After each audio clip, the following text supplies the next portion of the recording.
cuando mi esposo me tiró el papel del divorcio en la cara y me gritó que me largara de su casa con mi hija enferma, que él lo quería todo y que no nos soportaba más, no derramé ni una lágrima.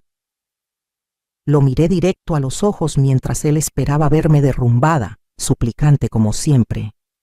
Pero esta vez algo había cambiado dentro de mí. Recogí ese papel del suelo con calma, lo doblé cuidadosamente y le dije que estaba de acuerdo con todo. Él sonrió con esa arrogancia que yo conocía tan bien, pensando que había ganado. Su amante estaba recostada en el sofá que yo había pagado, riéndose de mí, mirándome con desprecio. Mi esposo la abrazó frente a mí y dijo que por fin se libraría de la vieja estorbosa que le había arruinado la vida. Salí de esa casa con mi hija Sofía, quien a pesar de su leucemia encontró fuerzas para apretarme la mano. Nos fuimos sin hacer escándalo. Él nunca imaginó que yo ya había movido cada pieza en el tablero. Durante meses fingí ser la esposa sumisa y derrotada, mientras preparaba el golpe que le cambiaría la cara para siempre. El día de la audiencia final llegó más rápido de lo que él esperaba. Ahí estaba Roberto con su traje nuevo, el que seguramente le compró esa mujer con el dinero que él sacaba de nuestras cuentas. Su abogado lucía confiado, con esa sonrisa prepotente de quien cree tener todas las cartas ganadoras. Pero cuando mi abogada comenzó a hablar y puso sobre la mesa el primer documento, vi cómo la sangre abandonaba el rostro de su representante legal. Roberto palideció cuando escuchó las palabras herencia, propiedades y cuentas bancarias internacionales. Su boca se abrió, pero no salió ningún sonido. La jueza levantó la vista de los papeles y lo miró con una mezcla de sorpresa y decepción. Ese fue el momento exacto en que Roberto comprendió que había subestimado a la mujer equivocada.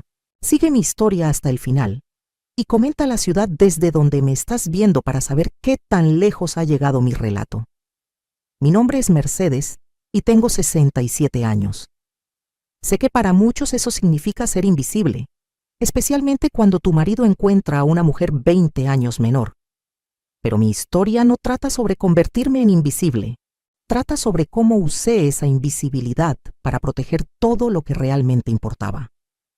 Conocí a Roberto cuando yo tenía 23 años. Él era el hijo del dueño de una pequeña ferretería en Puebla, y yo trabajaba como secretaria en una notaría. No éramos ricos, pero tampoco nos faltaba nada. Nos casamos después de 2 años de noviazgo en una ceremonia sencilla en la iglesia del barrio. Mi mamá me dijo ese día que el matrimonio era sacrificio y entrega, que una buena esposa siempre ponía a su familia primero. Y eso hice durante 44 años. 44 años preparando sus comidas favoritas, planchando sus camisas hasta que quedaran perfectas, cuidando de su madre cuando enfermó de diabetes y nadie más quería hacerlo. 44 años criando a nuestros hijos, Rafael y Daniela, prácticamente sola porque Roberto siempre estaba ocupado con el negocio.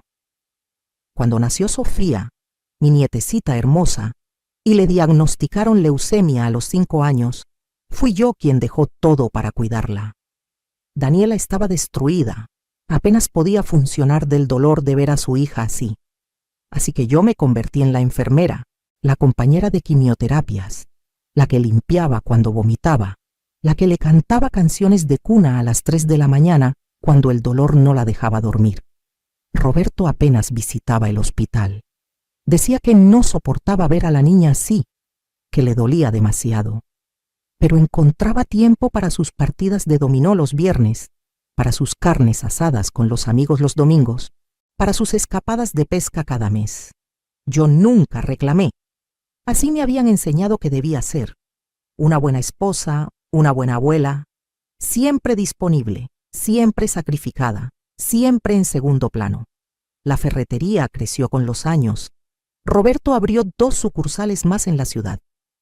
Yo llevaba la contabilidad desde casa, sin cobrarle ni un peso, mientras cuidaba de la casa y de Sofía. Hacía malabares entre las facturas, las citas médicas, la comida, la limpieza. Dormía 4 horas diarias si tenía suerte. Mis manos se llenaron de arrugas, Mi cabello se volvió completamente blanco. Mis rodillas comenzaron a doler de tanto subir y bajar escaleras entre la casa y el cuarto de Sofía. Pero seguía adelante, porque eso era lo que hacía una mujer como yo, seguir adelante sin importar qué.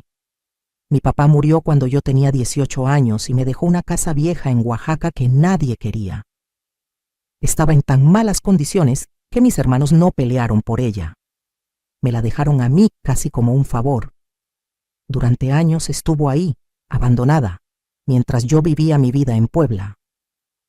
Nunca le mencioné mucho a Roberto sobre esa propiedad. Para él era solo una casa vieja, sin valor en un pueblo olvidado. Lo que Roberto nunca supo, lo que nadie supo, era que mi papá también me había dejado unos terrenos cerca de esa casa. Terrenos que en ese momento no valían nada, pero que estaban registrados a mi nombre únicamente. Terrenos por los que nunca nadie preguntó, porque asumieron que si la casa no valía nada, el resto tampoco. Todo comenzó a cambiar hace 2 años. Roberto empezó a llegar tarde, muy tarde. El olor a perfume barato impregnaba sus camisas. Perfume que definitivamente yo no usaba. Cuando le preguntaba dónde había estado, me respondía con irritación que en el negocio, que tenía muchas responsabilidades, que yo no entendía la presión que él manejaba. Comenzó a tratarme diferente. Ya no era indiferencia, era desprecio. Me criticaba la comida que preparaba, la misma que durante 40 años le había encantado. Decía que la casa estaba sucia cuando yo pasaba el día entero limpiando entre cuidar a Sofía. Se quejaba de mi apariencia, de mis canas, de las arrugas alrededor de mis ojos, de los kilos que había ganado durante años de comer sobras y dormir poco. Un día encontré un recibo de un restaurante caro en el bolsillo de su pantalón. Era por 2,000 pesos, una cena para 2 con vino francés y camarones. Ese mismo mes me había dicho que no había dinero para el medicamento nuevo que el oncólogo de Sofía había recomendado, uno que podría reducir los efectos secundarios de la quimioterapia. Yo pagué ese medicamento con mis ahorros personales, el dinero que había guardado moneda por moneda durante años. Cuando lo confronté sobre el recibo, me dijo que había sido una cena de negocios.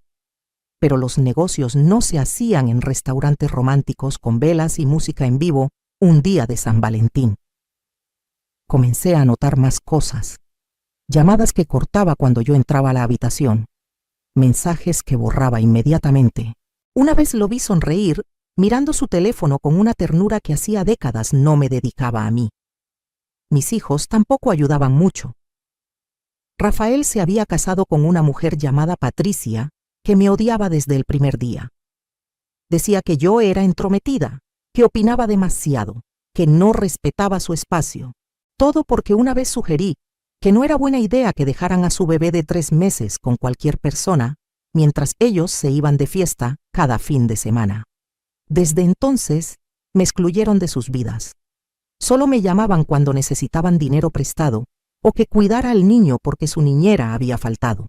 Daniela estaba tan consumida por la enfermedad de Sofía que apenas registraba lo que pasaba a su alrededor. Su matrimonio se estaba cayendo a pedazos. Su esposo la había dejado porque no soportó la presión de tener una hija enferma. Ella trabajaba dobles turnos como maestra para pagar las cuentas médicas que el seguro no cubría. Yo era su único apoyo real. Así que ahí estaba yo, a mis 65 años en ese momento, cuidando de una nieta enferma, manteniendo una casa, trabajando en la contabilidad del negocio familiar sin pago y viendo cómo mi esposo se alejaba más cada día. Me sentía invisible, peor que invisible. Me sentía como un mueble viejo que ya no servía pero que todavía ocupaba espacio. La gota que derramó el vaso llegó una tarde de julio. Hacía un calor insoportable y el aire acondicionado se había descompuesto. Sofía había tenido un mal día, vomitando cada hora. Yo estaba exhausta, con mi ropa manchada, el cabello pegado a la frente por el sudor. Roberto llegó a casa a las 6 de la tarde, temprano para su nueva rutina. Venía acompañado. Traía a una mujer de unos 40 años, con un vestido ajustado color rojo tacones altos, maquillaje perfecto. El cabello negro le caía en ondas brillantes sobre los hombros. Era todo lo que yo había dejado de ser hacía mucho tiempo, o más bien, todo lo que nunca tuve tiempo de ser porque estaba ocupada siendo esposa y madre. Roberto ni siquiera tuvo la decencia de parecer avergonzado. Me presentó a Jessica como su socia de negocios. Dijo que necesitaban recoger unos papeles de su oficina en casa. Ella me miró de arriba abajo con una sonrisa burlona. Extendió su mano con uñas perfectamente arregladas y yo estreché esa mano con mis dedos hinchados de artritis y manchados de medicina. Pude oler su perfume, el mismo que había estado detectando en las camisas de Roberto durante meses. Se fueron a la oficina y cerraron la puerta. Estuvieron ahí dentro 45 minutos. Podía escuchar risas, murmullos. Cuando salieron, el cabello de ella estaba ligeramente despeinado y Roberto tenía esa expresión de satisfacción que yo conocía bien. Jessica se despidió de mí con un hasta luego, Mercedes, cuídate mucho, con un tono que destilaba condescendencia. Esa noche Roberto no cenó en casa. Dijo que tenía más reuniones de negocios. Yo me quedé ahí, en esa cocina, mirando la comida que había preparado enfriarse en el plato. Algo dentro de mí se rompió, pero no de la manera que esperarías. No lloré ni grité. Simplemente sentí una claridad fría y absoluta.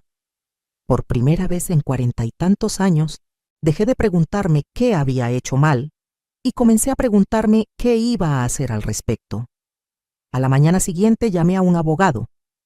No cualquier abogado, sino la mejor abogada de divorcios de Puebla, una mujer llamada Doctora Hernández que tenía reputación de ser implacable. Le conté todo. Ella escuchó en silencio, tomando notas. Cuando terminé, me miró por encima de sus lentes y me dijo: Mercedes, dime algo, ¿tienes bienes a tu nombre? Le hablé de la casa en Oaxaca. Le hablé de los terrenos. Me preguntó si Roberto sabía de ellos. Le dije que sabía de la casa pero que nunca le había dado importancia, que de los terrenos jamás había hablado con él, porque nunca parecieron importantes. Ella sonrió.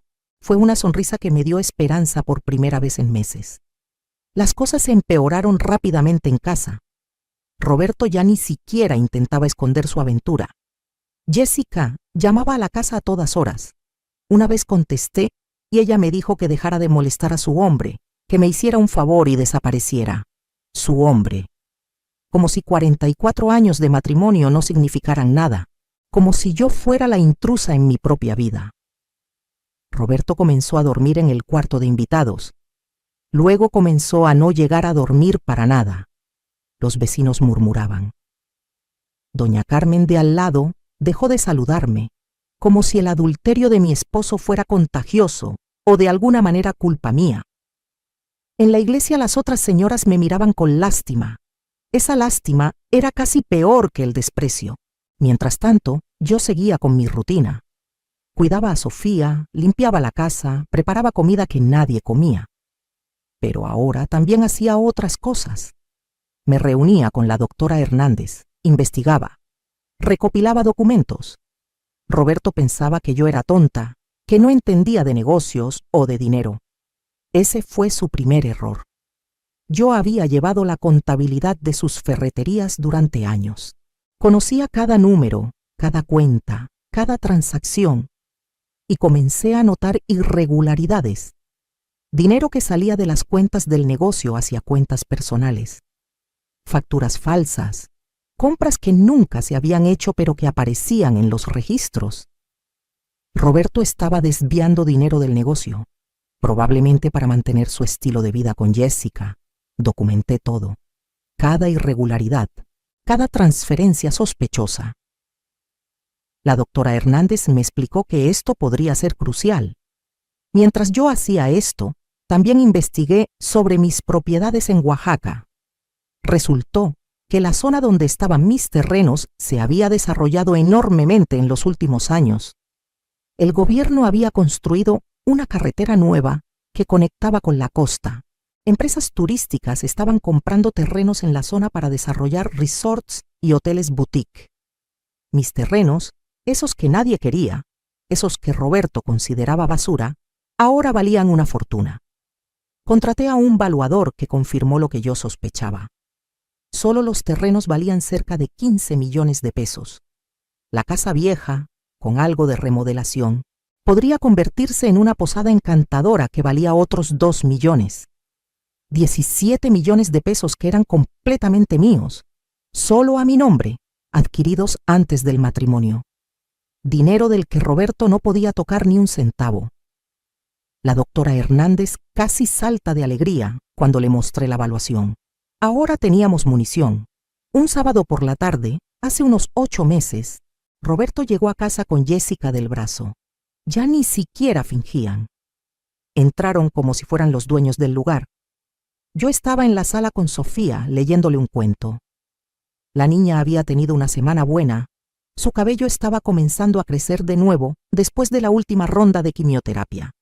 Roberto me miró con desprecio absoluto y dijo: «Necesitamos hablar». Jessica se sentó en mi sofá, cruzó las piernas y me sonrió como si fuera la reina del mundo. Roberto sacó unos papeles de su maletín. Los dejó caer sobre la mesa de centro. «Papeles de divorcio», dijo Mercedes. «Esto se acabó. Quiero el divorcio y quiero que te largues de mi casa». Sentí que Sofía se tensaba a mi lado. La abracé más fuerte. Le pregunté con la voz más calmada que pude si estaba seguro. Él se rió. «Seguro. Mercedes, llevo seguro desde hace años. Me quedé contigo por lástima, por no crear escándalo. Pero ya me cansé. Mírate. Eres una vieja amargada y fea. No tienes nada que ofrecerme. Jessica es todo lo que tú nunca fuiste. Joven, bella, divertida. Ella me hace feliz». Jessica sonrió aún más. Se levantó y caminó hacia Roberto. Lo besó en la boca frente a mí, frente a mi nieta de 7 años. Luego me miró y dijo: «Lo siento, Mercedes, pero así es el amor. Cuando llega, llega. Y Roberto y yo nos amamos. Tú ya cumpliste tu tiempo». Le pregunté a Roberto qué pasaría con Sofía, con Daniela. Él se encogió de hombros. «Ese no es mi problema. Sofía no es mi nieta de sangre de todos modos. Es hija de Daniela, con ese bueno para nada que la abandonó. Y Daniela es lo suficientemente grande para cuidarse sola. Tú también. Arréglense como puedan. Yo quiero esta casa. Quiero las ferreterías. Quiero todo. Tú no pusiste nada en este matrimonio. Yo construí todo esto.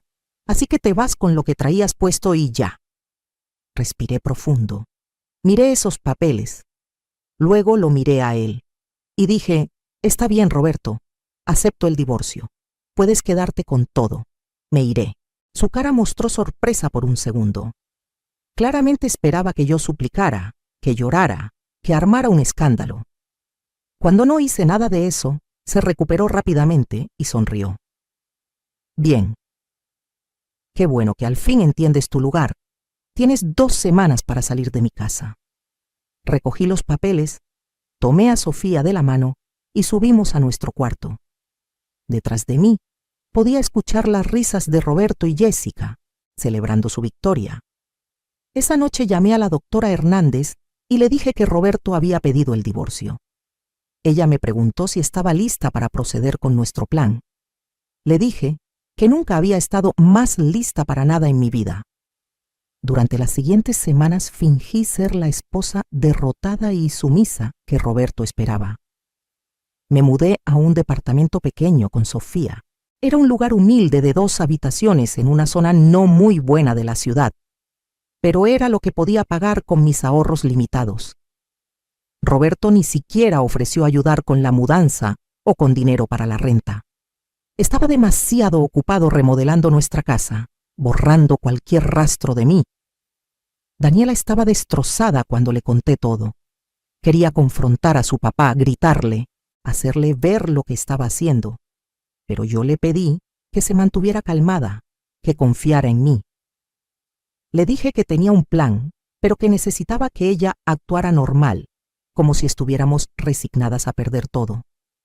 Fue difícil para ella, pero confió en mí.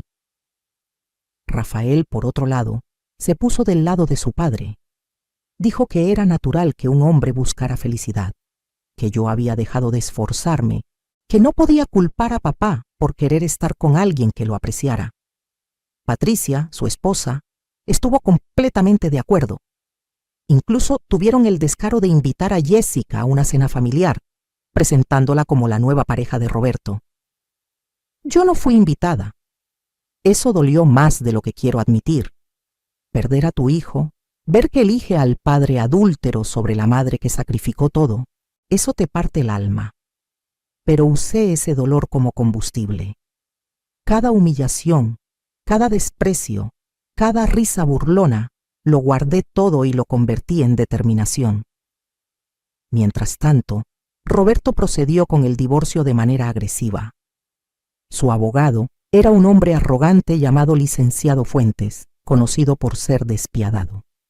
En las primeras audiencias, argumentaron que yo no tenía derecho a nada, porque no había contribuido económicamente al matrimonio. Dijeron que Roberto había construido el imperio de ferreterías solo, con su esfuerzo y sudor, que yo había sido simplemente un ama de casa, que vivió de su generosidad durante décadas. El licenciado Fuentes me miraba con desdén cada vez que hablaba. Trataba de intimidarme con términos legales complicados, con amenazas veladas de dejarme en la calle sin nada. La doctora Hernández jugaba su papel perfectamente. Parecía apenas competente, como si estuviera haciendo lo posible con un caso perdido. Pedía pequeñas cosas, una pensión mínima, tal vez algo de dinero para ayudar con los gastos de Sofía. Roberto y su abogado rechazaban todo con risas. Nada. Ella no merece nada, decía Roberto en cada audiencia. Yo me sentaba ahí, con ropa sencilla, sin maquillaje, viéndome exactamente como la vieja derrotada que ellos creían que era. Pero por dentro, estaba contando los días para la audiencia final. 3 meses después de que Roberto me entregara los papeles de divorcio, llegó el día de la audiencia final. Me levanté temprano esa mañana, me bañé con calma y me puse un vestido azul marino sencillo, pero elegante, que había comprado especialmente para la ocasión. Me maquillé ligeramente, me peiné con cuidado. Cuando me miré al espejo, vi a una mujer diferente de la que había sido meses atrás. Seguía teniendo 67 años, seguía teniendo arrugas y canas, pero había algo nuevo en mis ojos. Había poder. Sofía estaba con Daniela. La niña estaba respondiendo bien al tratamiento finalmente. Su cabello estaba creciendo en pequeños rizos suaves y sus mejillas habían recuperado algo de color. Antes de salir, la besé y le dije: «Abuelita va a arreglar las cosas hoy, mi amor». Ella me abrazó fuerte y me susurró: «Te quiero, abuelita. Eres la persona más valiente que conozco». Esas palabras me dieron la fuerza final que necesitaba. Llegué al juzgado 30 minutos antes. La doctora Hernández ya estaba ahí, con 2 maletines grandes llenos de documentos. Me sonrió y me dijo: «Lista, Mercedes. Hoy cambiamos tu vida». Roberto llegó 15 minutos tarde como siempre, con Jessica colgada de su brazo. Ella llevaba un vestido rojo brillante completamente inapropiado para un juzgado, tacones de 10 centímetros y suficiente perfume como para ahogar a alguien. Roberto llevaba su mejor traje, el azul oscuro que yo le había regalado en nuestro 30º aniversario, y lucía una sonrisa de absoluta confianza. El licenciado Fuentes venía detrás de ellos, igualmente confiado, con su maletín de piel cara y su actitud de superioridad. Entramos a la sala. La jueza era una mujer de unos 50 años llamada Magistrada Ruiz, conocida por ser justa pero estricta. Había leído sobre ella, sabía que no toleraba tonterías y que tenía especial desprecio por los hombres que abandonaban a sus esposas después de décadas de matrimonio. Nos sentamos en nuestros respectivos lugares. Roberto y Jessica se susurraban cosas y se reían por lo bajo. El licenciado Fuentes organizaba sus papeles con movimientos precisos y ensayados. La doctora Hernández permanecía tranquila, con las manos sobre la mesa. La magistrada Ruiz entró y todos nos pusimos de pie. Ella se sentó, Nos indicó que hiciéramos lo mismo y abrió el expediente. Comenzó leyendo un resumen del caso. Un matrimonio de 44 años, sin acuerdo prenupcial, 3 propiedades compartidas, un negocio de ferreterías y una solicitud de divorcio presentada por el esposo que buscaba quedarse con todos los bienes argumentando que la esposa no había contribuido al patrimonio familiar. La magistrada levantó la vista y preguntó: ¿están estas afirmaciones correctas? El licenciado Fuentes se puso de pie y confirmó que sí, que su cliente Roberto Mendoza había construido todo el patrimonio familiar con su trabajo y esfuerzo, y que la señora Mercedes no tenía derecho legal a reclamar nada. La magistrada me miró a mí. Doctora Hernández, ¿cuál es la posición de su clienta? La doctora Hernández se levantó lentamente. Su señoría, mi clienta tiene una posición muy clara. Y procedió a abrir el primer maletín. La doctora Hernández sacó el primer conjunto de documentos y los colocó sobre la mesa. Su señoría, me gustaría comenzar estableciendo las contribuciones de mi clienta al patrimonio familiar. Durante 44 años, la señora Mercedes Flores de Mendoza trabajó sin remuneración como contadora del negocio familiar. Aquí tengo registros que muestran que ella era quien llevaba la contabilidad completa de las 3 ferreterías. Roberto se movió incómodo en su silla. El licenciado Fuentes trató de objetar diciendo que eso era parte de las obligaciones maritales. La magistrada lo silenció con una mirada. La doctora Hernández continuó: además, tengo declaraciones de proveedores y empleados que confirman que la señora Mercedes era quien manejaba las relaciones con proveedores, quien negociaba precios, quien de hecho tomaba muchas de las decisiones del negocio mientras el señor Mendoza se ocupaba de otras actividades. Puso sobre la mesa declaraciones firmadas y notariadas. Roberto comenzaba a verse menos confiado, pero eso no es todo. Su señoría, mi clienta también ha descubierto ciertas irregularidades en el manejo de las finanzas del negocio familiar. La doctora Hernández sacó otro conjunto de documentos: registros bancarios, copias de cheques, transferencias. Durante los últimos 3 años, el señor Mendoza ha estado desviando dinero de las cuentas del negocio hacia cuentas personales, un total de 2.300.000 pesos. El licenciado Fuentes se puso de pie de un salto. Esto es ridículo. Mi cliente tiene todo el derecho de manejar el dinero de su propio negocio como considere apropiado. La doctora Hernández sonrió. Cierto, licenciado, pero resulta que las ferreterías no están registradas únicamente a nombre del señor Mendoza. Dejó caer otro documento sobre la mesa, la escritura original de la primera ferretería, firmada hace 38 años. En esa escritura aparecíamos tanto Roberto como yo, como propietarios al 50% cada uno. Roberto se puso pálido. Yo nunca le había mencionado ese detalle. Había olvidado que cuando abrimos el primer local, el notario nos había sugerido poner ambos nombres para efectos fiscales. Durante casi 4 décadas, Roberto había operado como si fuera el único dueño, pero legalmente yo era copropietaria. Eso significa, su señoría, que mi cliente es copropietaria del negocio y que las transferencias no autorizadas que el señor Mendoza hizo constituyen apropiación indebida de recursos compartidos. El licenciado Fuentes estaba revisando frenéticamente sus propios papeles. Jessica ya no sonreía. Roberto me miraba con una mezcla de shock e ira. Pero la doctora Hernández no había terminado.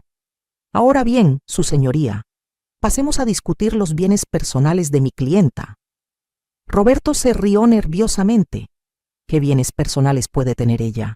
No tiene nada. La doctora Hernández abrió el segundo maletín. Sacó documentos, valuaciones, títulos de propiedad. Mi clienta es propietaria única de una casa y terrenos en Oaxaca, adquiridos por herencia antes del matrimonio y, por tanto, no sujetos a división de bienes gananciales.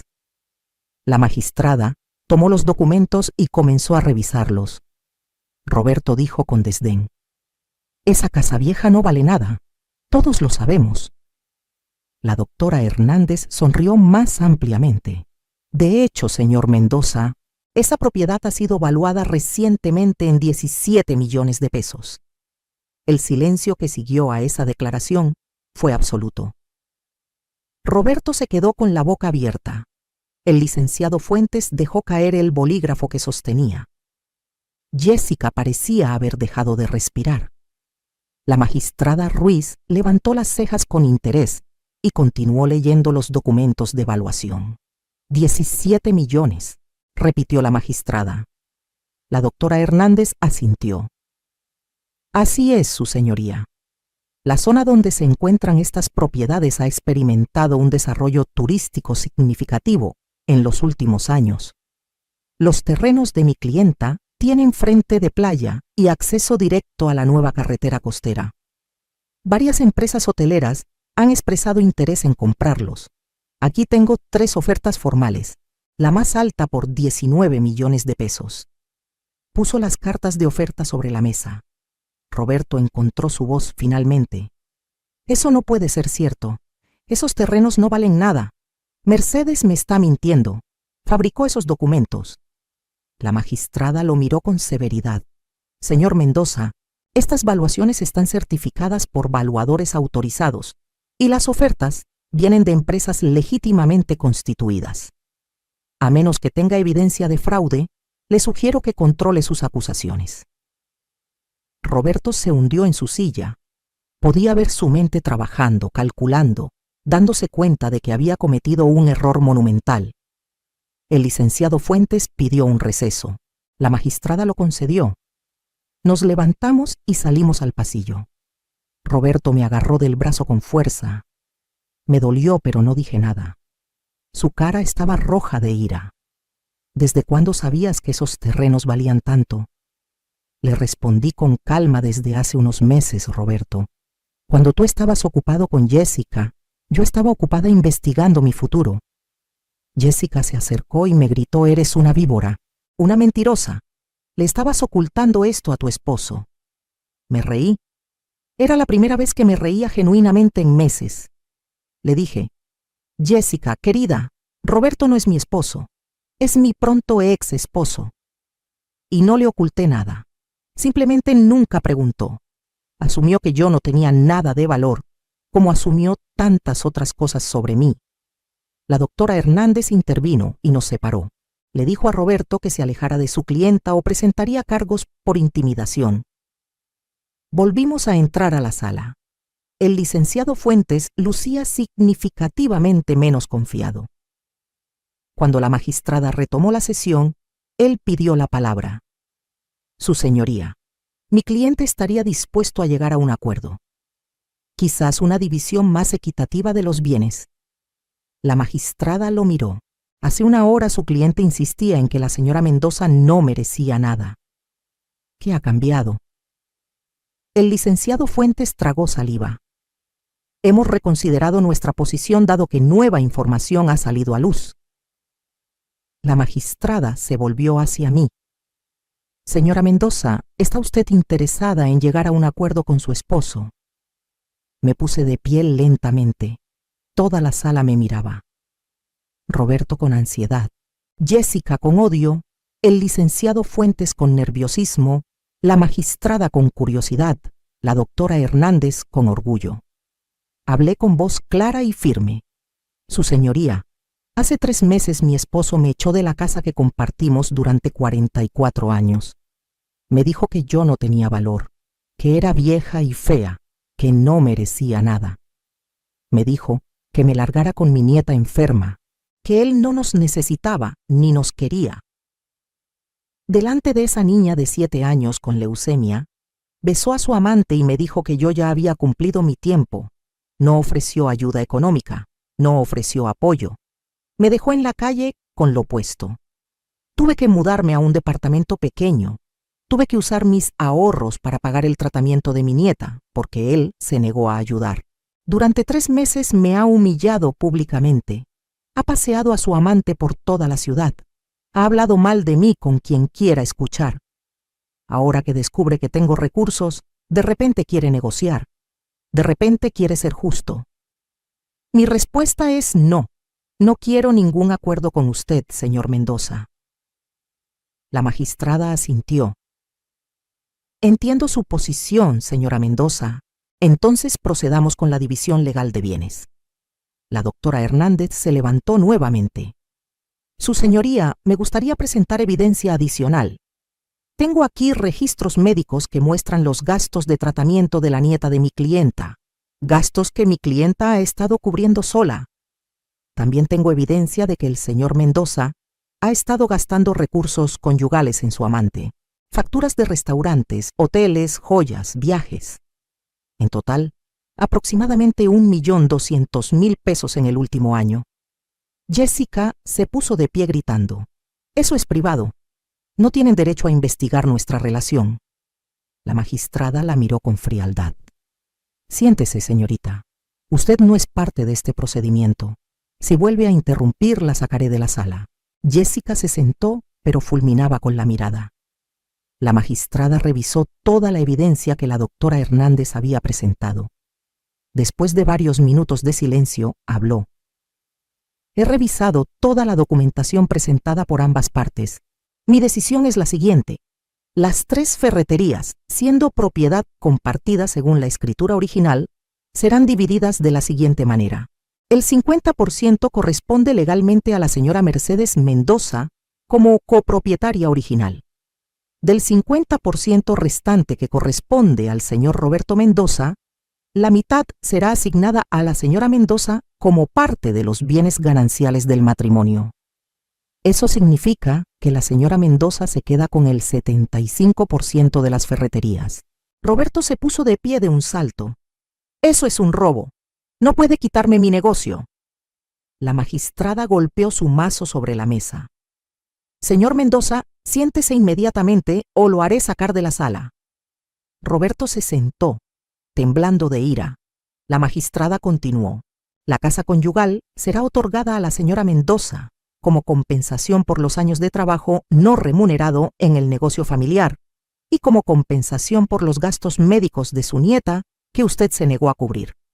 El señor Mendoza tendrá 30 días para desalojar la propiedad». Jessica soltó un grito ahogado. Roberto estaba blanco como papel, pero la magistrada no había terminado. Adicionalmente, el señor Mendoza deberá reembolsar a la señora Mendoza la cantidad de 1.200.000 pesos, correspondiente a los recursos conyugales que gastó en su relación extramarital. Estos fondos deberán ser pagados en un plazo no mayor a 6 meses. El licenciado Fuentes intentó objetar. «Su señoría, esto es excesivo.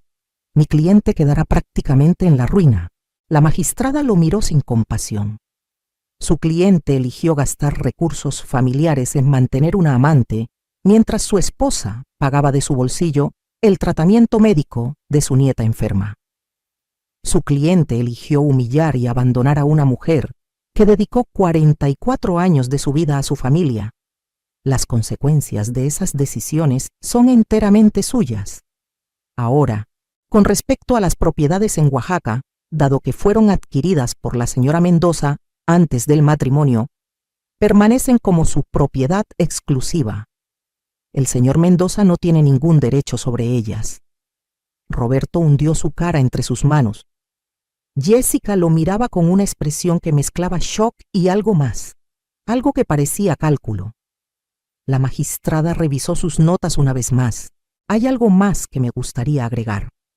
Señor Mendoza, he visto muchos casos de divorcio en mi carrera, pero pocos tan descarados como este. Usted no solo fue infiel, sino que fue cruel.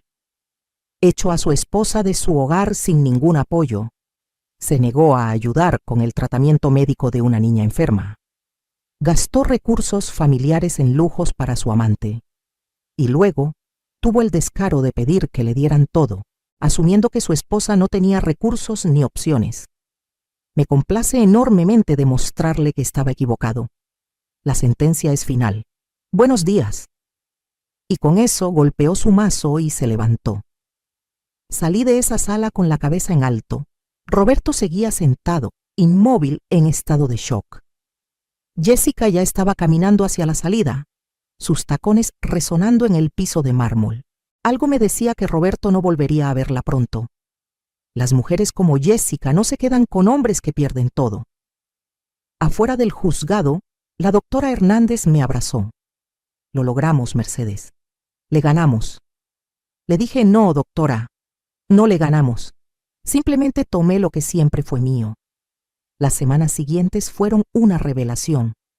Roberto intentó apelar la decisión, pero su nuevo abogado, porque el licenciado Fuentes renunció al caso, le dijo que no tenía bases.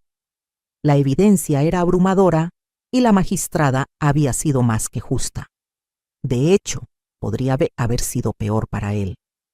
Roberto tuvo que mudarse de la casa. No tenía a dónde ir, porque había gastado tanto dinero en Jessica que sus ahorros personales estaban agotados. Terminó rentando un cuarto en una pensión del otro lado de la ciudad. Jessica, como predije, desapareció de su vida inmediatamente después de la sentencia.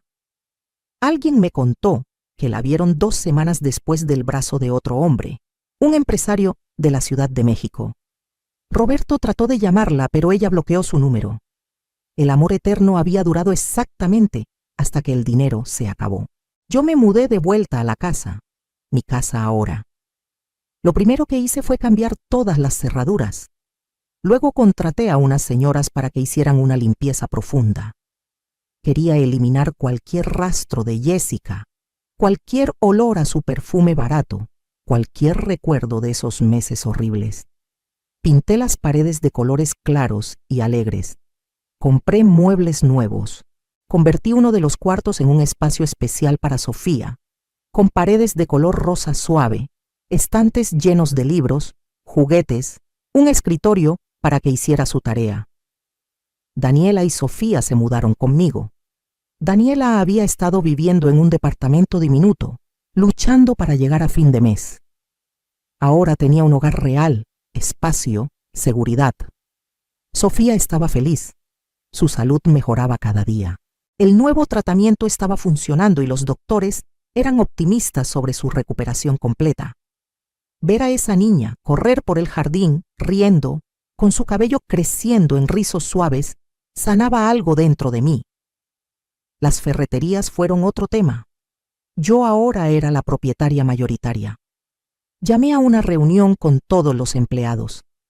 Les expliqué la situación. Les aseguré que sus trabajos estaban seguros y que, de hecho, planeaba expandir el negocio. Contraté a un administrador profesional, un hombre joven y honesto llamado Héctor, que tenía ideas frescas sobre cómo modernizar las operaciones. Implementamos un sistema de inventario digital. Abrimos una tienda en línea. Comenzamos a ofrecer servicios de entrega a domicilio. En 6 meses, las ventas habían aumentado un 30%. Roberto seguía siendo dueño del 25%, lo que le daba derecho a una parte de las ganancias. Pero ya no tenía voz en las decisiones. Cada mes recibía su cheque y cada mes, según me contaron, lo gastaba en alcohol y autocompasión. Rafael, mi hijo, finalmente vino a verme después de 3 meses de silencio. Tocó la puerta una tarde, solo, sin Patricia. Cuando abrí, se quedó parado ahí sin saber qué decir. Yo lo dejé entrar. Nos sentamos en la sala, en el sofá nuevo que había comprado. Él miraba alrededor, notando todos los cambios. Finalmente habló. Mamá, yo no sabía. No sabía sobre los terrenos, sobre el negocio, sobre cuánto habías contribuido. Patricia y yo pensamos que papá estaba siendo injusto, pero no imaginamos hasta qué punto. Le dije, Rafael, tu padre me echó a la calle, me llamó vieja fea y fedorenta delante de tu sobrina enferma, y tú lo apoyaste. Me invitaste a mí a ninguna cena familiar, pero invitaste a su amante. Él bajó la mirada. Lo sé.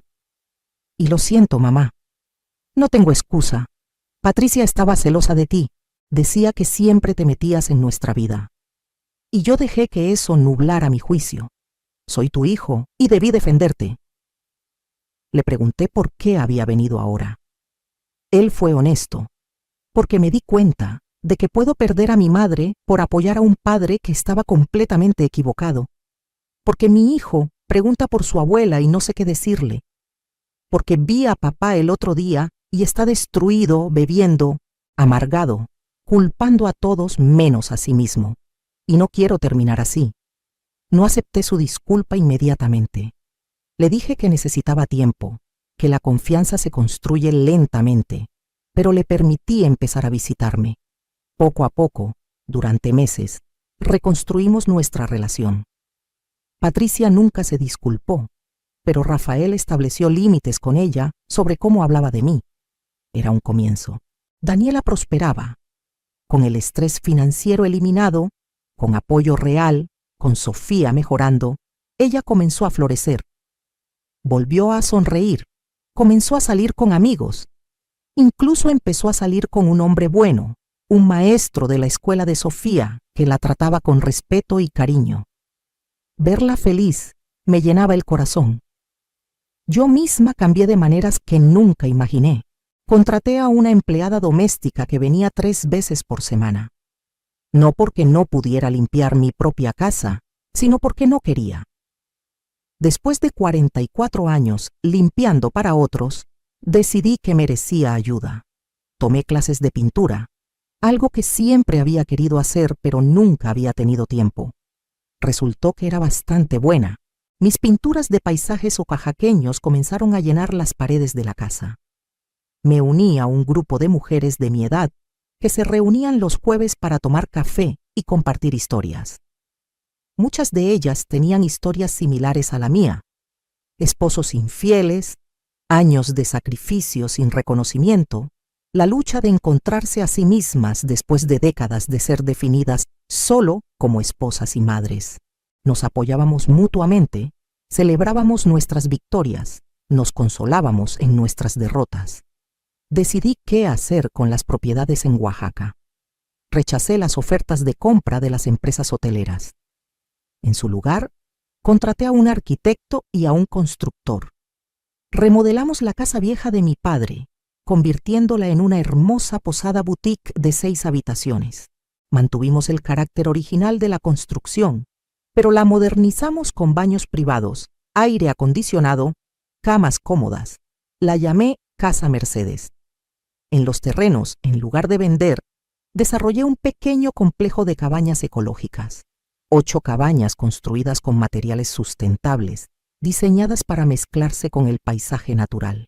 Contraté a personas del pueblo local para trabajar en la posada y en las cabañas. Les pagaba salarios justos, les daba prestaciones, los trataba con respeto. La posada abrió hace 6 meses. Ha sido un éxito rotundo. Los turistas aman la autenticidad del lugar, la belleza de la costa oaxaqueña, la comida tradicional que servimos. Las reseñas en línea son excelentes y las ganancias son muy buenas, más de lo que necesito para vivir cómodamente. Uso parte de esas ganancias para ayudar a otras mujeres. Establecí un fondo que ayuda a mujeres mayores que están pasando por divorcios difíciles. Les pagamos asesoría legal, las conectamos con recursos, les damos apoyo emocional. En el primer año ayudamos a 22 mujeres. Algunas de sus historias hacían que la mía pareciera suave, pero todas tenían esa misma chispa de determinación, ese mismo rechazo a ser víctimas. Roberto intentó volver una vez. Tocó a la puerta una noche, borracho, llorando. Decía que había cometido un error, que me extrañaba, que Jessica había sido un error terrible, que podíamos volver a intentarlo. Le dije que no. Le dije que había tenido 44 años para valorarme y que eligió no hacerlo, que yo había encontrado mi valor propia y que no necesitaba su validación, que siguiera su camino y me dejara seguir el mío. Se fue llorando. No volvió.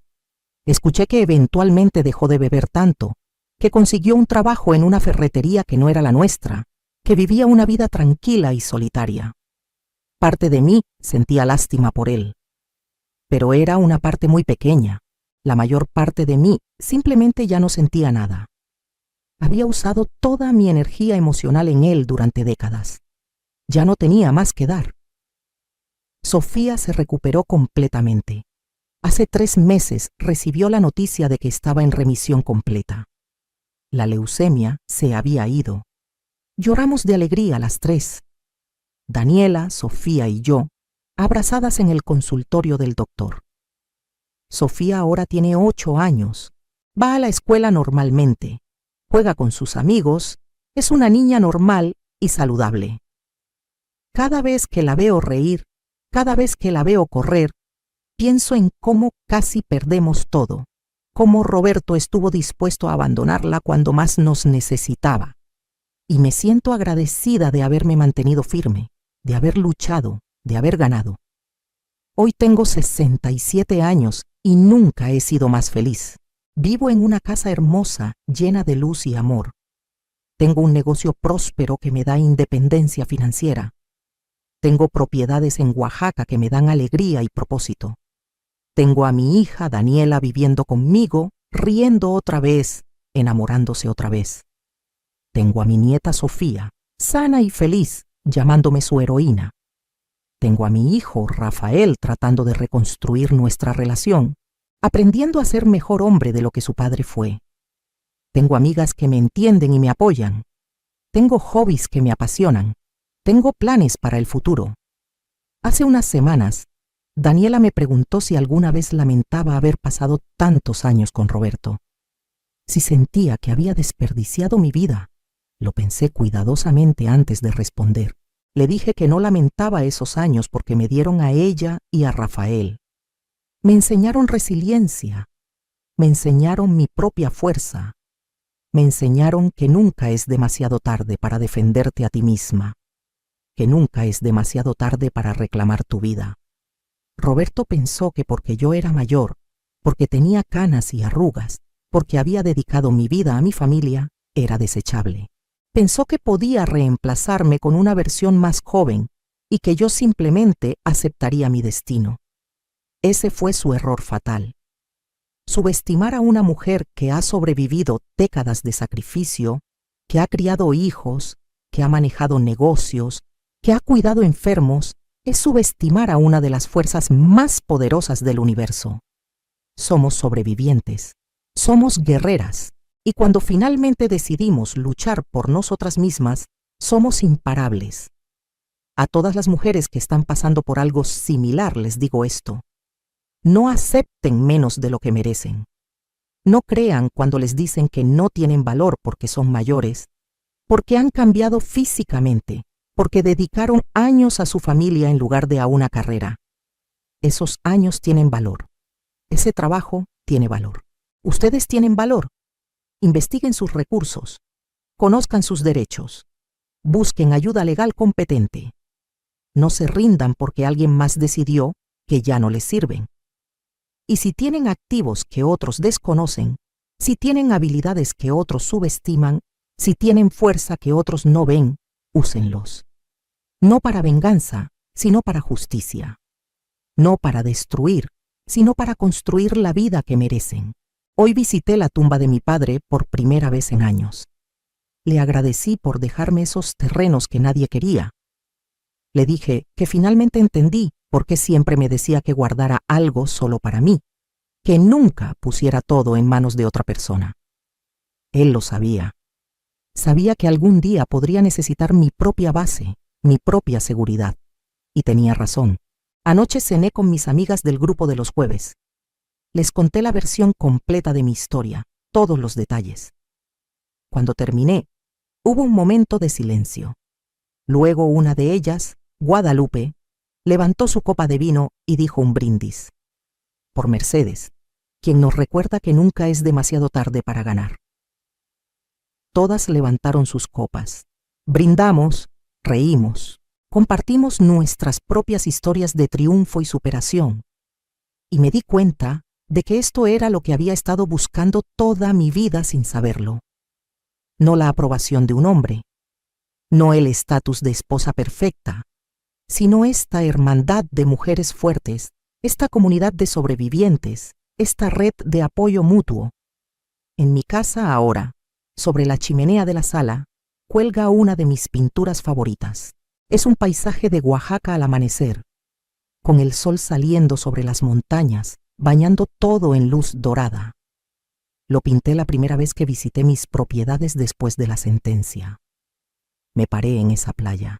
Sentí la arena bajo mis pies, escuché las olas, olí el aire salado del mar y supe que estaba exactamente donde debía estar.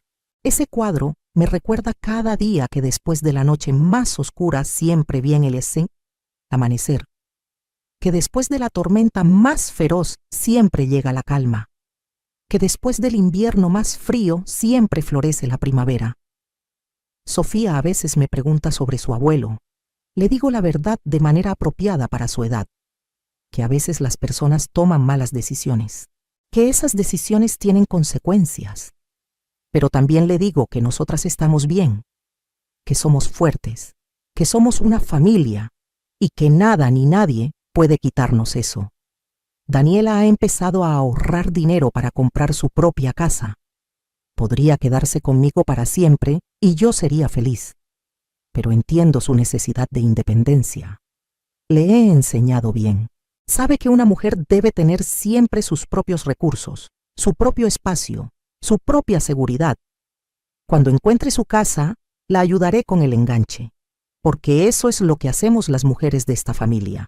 Nos apoyamos, nos fortalecemos mutuamente.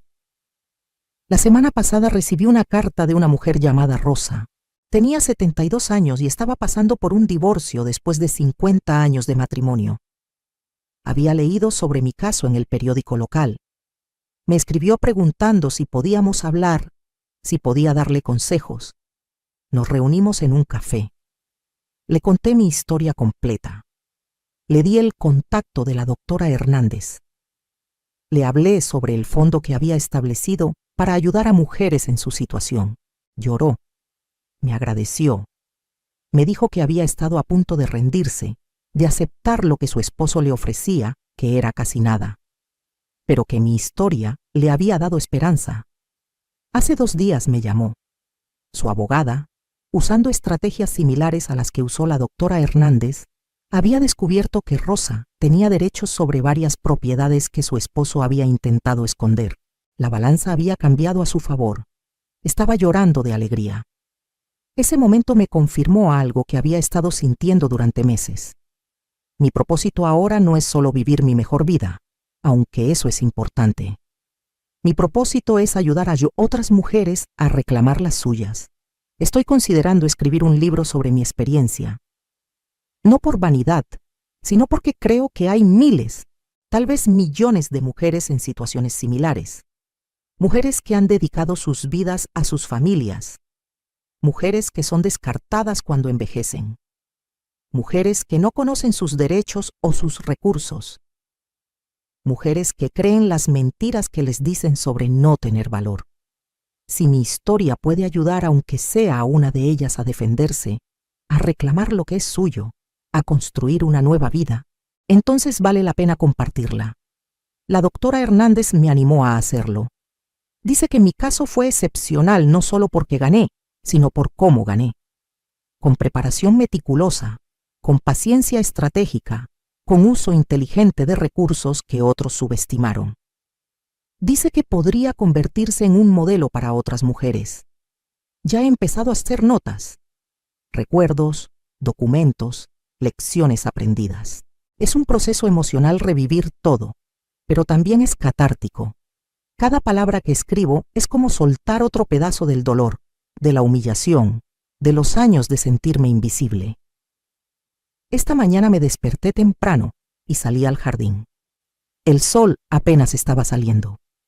Las flores que planté hace 3 meses están floreciendo.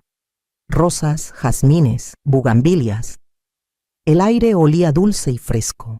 Los pájaros cantaban. Sofía todavía dormía en su cuarto. Daniela también. La casa estaba en paz. Me senté en la banca del jardín que compré, la misma donde ahora paso las mañanas con mi café, y pensé en todo lo que había pasado. En la mujer que era hace un año, derrotada, humillada, sin saber cómo seguir adelante. Y en la mujer que soy ahora, fuerte, independiente, en control de mi destino. La transformación es asombrosa y está disponible para cualquier mujer dispuesta a luchar por ella. Roberto me hizo un favor, aunque nunca fue su intención. Me obligó a despertar. Me obligó a ver mi propio valor. Me obligó a luchar. Sin su traición, su crueldad, su arrogancia, yo podría haber seguido siendo la esposa sumisa y olvidada hasta el día de mi muerte. En cambio, me convertí en la protagonista de mi propia historia. Y esa es una historia que vale la pena contar. Entonces mi mensaje final es este. Si estás pasando por una traición, por un divorcio difícil, por una situación donde sientes que has perdido todo, escúchame. No has perdido. Todavía estás aquí. Todavía estás respirando. Todavía tienes poder, incluso si no puedes verlo ahora mismo. Investiga tus opciones. Conoce tus derechos. Busca ayuda profesional. Y sobre todo no creas cuando te digan que no tienes valor. Tienes todo el valor del mundo, solo necesitas reclamarlo. La audiencia en ese juzgado duró 2 horas, pero cambió el resto de mi vida. 2 horas donde finalmente me defendí, donde finalmente dije basta, donde finalmente tomé lo que era mío. Y ahora, cada día es una celebración de esa decisión. Cada mañana que me despierto en mi casa, cada vez que reviso las ganancias de mis negocios, cada abrazo de Sofía, cada sonrisa de Daniela, cada momento de paz y alegría es evidencia de que tomé la decisión correcta, que luchar vale la pena, que las mujeres de cualquier edad merecen respeto, dignidad y justicia. Ayer visité Casa Mercedes en Oaxaca. Había pasado un mes desde mi última visita. El lugar estaba lleno de huéspedes, una pareja de Argentina, una familia de Estados Unidos, 2 amigas de Monterrey celebrando sus 60 cumpleaños. Todos estaban encantados con la propiedad, con la comida, con la hospitalidad. Me senté en la terraza mirando el océano y me sentí profundamente agradecida. Esa propiedad que nadie quería, esos terrenos que Roberto despreció, ahora me daban no solo ingresos, sino también propósito y alegría. Me quedé 2 días. Caminé por la playa, nadé en el mar, comí pescado fresco, hablé con los empleados sobre sus familias, sus sueños. Una de las camareras, Lupita, me contó que estaba ahorrando para estudiar administración hotelera. Le dije que cuando terminara sus estudios, tendría un trabajo esperándola como gerente. Lloró de agradecimiento. Le dije que las mujeres debemos apoyarnos mutuamente, ayudarnos a crecer. La última noche ahí, organicé una cena especial. Invité a todas las mujeres que trabajan en la propiedad, unas 12 en total. Cocineras, camareras, encargadas de limpieza, jardineras. Les preparé mi mole especial, el mismo que solía cocinar para Roberto y que nunca valoró. Ellas lo devoraron y me llenaron de cumplidos. Durante la cena compartimos historias. Muchas de ellas también habían pasado por matrimonios difíciles, esposos abusivos o negligentes, situaciones de pobreza y lucha. Pero todas eran sobrevivientes. Todas eran guerreras. Les conté mi historia completa por primera vez fuera de mi círculo cercano. Escucharon en silencio absoluto. Cuando terminé, una de ellas, doña Teresa, que tiene 75 años y trabaja en la cocina, dijo: «Esto es lo que necesitamos las mujeres. Necesitamos escuchar que es posible ganar, que no estamos condenadas a aguantar, que podemos cambiar nuestras vidas incluso cuando pensamos que es demasiado tarde». Esa noche, bajo las estrellas de Oaxaca, con el sonido del mar de fondo, sentí que había encontrado mi tribu. No solo mis amigas en Puebla, sino estas mujeres también. Y todas las mujeres que aún no conozco, pero que están luchando sus propias batallas. Todas estamos conectadas por la experiencia compartida de ser subestimadas, descartadas, pero también por la fuerza compartida de negarnos a permanecer derrotadas. Cuando regresé a Puebla, Sofía me recibió en la puerta corriendo. «Abuelita, te extrañé tanto. Cuéntame del mar». Me senté con ella y le mostré las fotos que había tomado. Le hablé de las tortugas que vimos anidando en la playa. Le prometí que pronto iríamos juntas, que le enseñaría a nadar en esas aguas cálidas. Sus ojos brillaban de emoción. Daniela me abrazó y me susurró: gracias, mamá, por todo, por nunca rendirte, por mostrarnos cómo ser fuertes. Le dije que no tenía que agradecer nada, que simplemente estaba haciendo lo que cualquier madre haría. Pero ella insistió: no, mamá, no cualquier madre habría hecho lo que tú hiciste. Muchas se habrían rendido. Tú luchaste y ganaste y nos salvaste a todas. Esta mañana recibí una llamada de Rafael. Me preguntó si podía visitarme con su hijo, mi nieto de 6 años, que casi no he visto en el último año. Le dije que sí, que siempre serían bienvenidos. Llegaron en la tarde. Mi nieto, Robertito, llamado así por su abuelo irónicamente, corrió hacia mí. Abuela, papá dice que tienes una casa en la playa. Es verdad. Le confirmé que sí. Le mostré fotos. Le prometí que podría visitarla pronto. Rafael se sentó conmigo mientras Robertito jugaba con Sofía en el jardín. Me dijo que había estado pensando mucho sobre todo lo que pasó, que se había dado cuenta de cuánto había absorbido de su padre, actitudes sobre las mujeres, sobre el matrimonio, sobre lo que es importante en la vida. Dijo que no quería que Robertito creciera con esas mismas ideas, que quería criarlo diferente, para valorar a las mujeres, para respetar el trabajo doméstico, para entender que el matrimonio es una sociedad de iguales. Le dije que me alegraba escucharlo, que nunca es demasiado tarde para cambiar, que el hecho de que reconociera sus errores ya era un paso enorme. Me preguntó si podía perdonarlo algún día completamente. Le dije que el perdón es un proceso, no un evento, que estábamos en camino, que su disposición a cambiar, a aprender, a ser mejor, significaba todo. Antes de irse, me entregó un sobre. Dentro había una carta escrita a mano. La leí después de que se fueron. Era una disculpa detallada, específica. No excusas, no justificaciones, solo reconocimiento de sus errores y compromiso de ser mejor. Al final escribió: mamá, cuando crezca espero ser la mitad de fuerte que tú. Te amo. Lloré leyendo esa carta, pero eran lágrimas buenas, lágrimas de sanación. Esta noche, mientras escribo estas reflexiones finales, Daniela y Sofía están en la sala viendo una película. Puedo escuchar sus risas. La casa está llena de luz, de calor, de amor. Afuera las luces de Puebla brillan en la distancia. En algún lugar de esta ciudad, Roberto está en su cuarto de pensión, probablemente solo, probablemente arrepentido. Pero eso ya no es mi problema, ya no es mi responsabilidad. Mi responsabilidad ahora es conmigo misma, con mis hijas, con mi nieta, con las mujeres que puedo ayudar. Tengo 67 años y siento como si mi vida apenas estuviera comenzando. Tengo planes. Quiero expandir Casa Mercedes. Tal vez abrir otra propiedad en un lugar diferente. Quiero que mi fondo de ayuda llegue a más mujeres. Quiero escribir ese libro. Quiero viajar. Quiero seguir pintando. Quiero seguir creciendo y lo haré, porque ahora sé algo que no sabía hace un año. Sé que soy capaz. Sé que soy fuerte. Sé que merezco felicidad. Y sé que nunca, nunca más permitiré que alguien me haga sentir menos de lo que soy. Entonces, para todas ustedes que están escuchando mi historia, les dejo con esto. ¿Qué harías en mi lugar?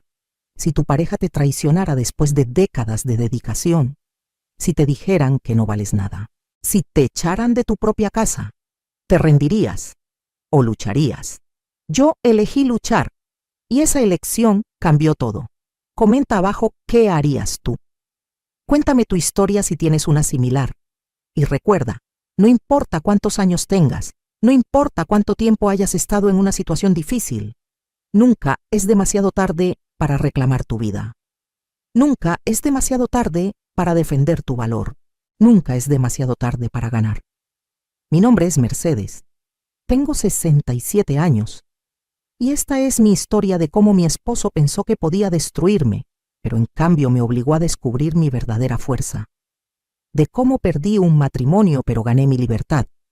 De cómo lo que otros vieron como mi final fue en realidad mi comienzo. Y ahora, cada día que me despierto en mi casa, en mi cama cómoda, rodeada de las personas que realmente me aman, sé con absoluta certeza que tomé las decisiones correctas, que la mujer que fui, sumisa y callada, murió el día que Roberto me entregó esos papeles de divorcio, y en su lugar nació una mujer nueva, una mujer que conoce su valor, una mujer que no acepta menos de lo que merece, una mujer que no tiene miedo, una mujer imparable. Y esa mujer soy yo, Mercedes, sobreviviente, guerrera, vencedora. Esta es mi historia, y apenas está comenzando.